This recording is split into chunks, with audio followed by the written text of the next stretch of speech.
I'm having lunch. I was watching a fellow YouTuber's channel today, and he was doing a live chat. This fellow covers just records in general. Someone in his live chat said, which jazz labels should I avoid? I imagine for sound quality purposes. But that could extend to quality of material as well, I suppose. And the words of wisdom coming out of this man's mouth said, well, if you stick with your audiophile labels, you will be fine. This is part of the ghettoization of jazz that keeps erupting I don't know how many different ways. The great majority of jazz labels are not audiophile labels. The great majority of records you're going to find in the wild are not audiophile labels. And audiophile labels do not have the corner on good sound. That is a canard. That is a falsehood. Off the top of my head, jazz labels with excellent sound: Argo, Arista, Atco, World Pacific, Enja, Black Lion, Savoy, ECM, Nonsuch, Antilles, Contemporary, ESP, ECM, Om Fidelity, Bethlehem, Impulse, of course, Crisscross, Columbia, Vanguard.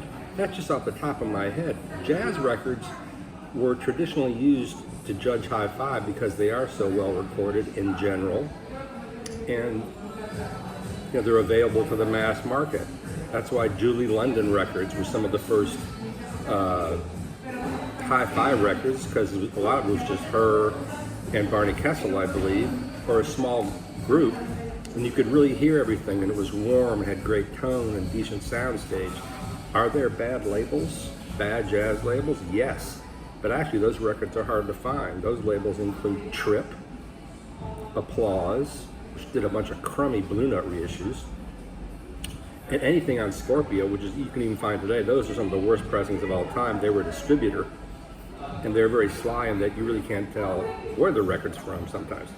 And some Everest recordings are crap. That's true for classical as well. Even though I have an early Joe Jones record on Everest, and it's just stomping. So don't buy into this BS that to be a jazz vinyl lover, you have to buy audiophile records. It's just ridiculous. I have the Mo-Fi reissues of the Miles Davis records, the 60s quintet, and I love those. They're clear, they have a big sound, but are they better than the originals? I have those too. I don't think so. I used to think that. They're just different. They're a different sound. They're clearer, they're cleaner. But even with Tone Poets, I've done one-on-one comparisons, and there is a loss. They don't sound better than the original pressing. That's a whole nother argument, obviously. But they sound different. Joe Harley and Kevin Gray are doing exactly what Rudy Van Gelder did in his day. They're cutting records and remastering them for the average record player today. The average record player in the 50s and 60s couldn't track low bass, so that's not on the records.